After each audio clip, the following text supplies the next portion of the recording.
एक पहाड़ों से घिरे गांव में सबको ये कहानी याद थी। अजदहा खतरनाक होते हैं, जो इनके करीब जाए वो कभी वापस नहीं आता। लेकिन एक दिन एक नन्हा लड़का रेहान रेहान जंगल में एक अजीब आवाज सुनता है। वो झाड़ियों में झांकता है और देखता है एक जख्मी अजदहा सांस लेने की कोशिश कर रहा है। रेहान डर जाता है मगर भागता नहीं। वो आहिस्ता करीब जाता है, पानी का कटोरा रखता है। अजदहा कमजोर आवाज में, तुम भाग क्यों नहीं रहे? रेहान बोलता है, क्योंकि तुम्हें मदद की जरूरत है।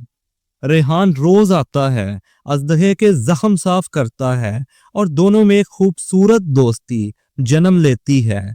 रेहान उसे आजार कहता है, जिसका मतलब है दोस्त।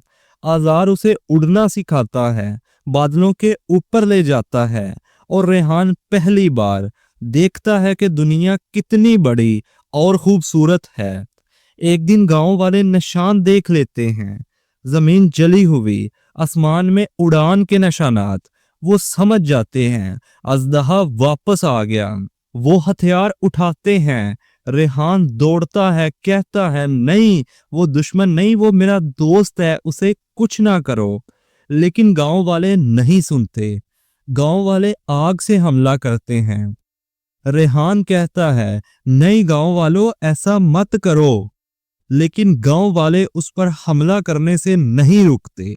अजार अपनी आखिरी सांस में रेहान को देखता है और कहता है, हम सब एक जैसे हैं, बस डर हमें अलग कर देता है।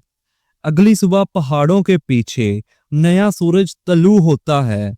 गांव वाले पहली बार खामोश खड़े हैं। रेहान आसमान की तरफ देखता है, बादलों में अजदहे की झलक अब भी चमक रही है। सबक, कभी कभी दोस्ती वहां मिलती है जहां सब दुश्मनी देखते हैं।